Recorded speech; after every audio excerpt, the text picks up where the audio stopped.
battery is definitely going to go. It nearly went during Storm Eunice. It's going to go this time.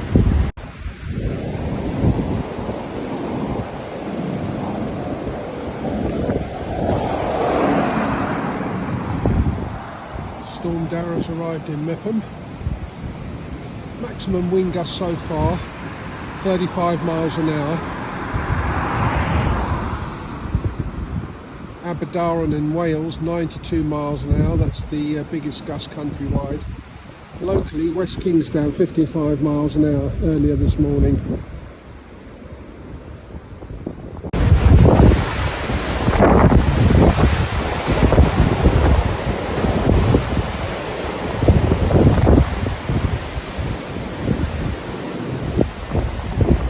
That tree is definitely going to go. It nearly went during Storm Eunice. It's going to go this time.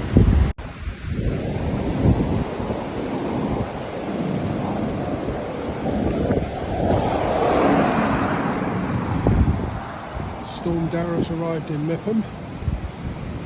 Maximum wind gust so far 35 miles an hour.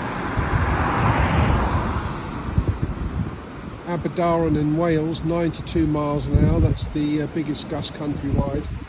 Locally, West Kingsdown 55 miles an hour earlier this morning.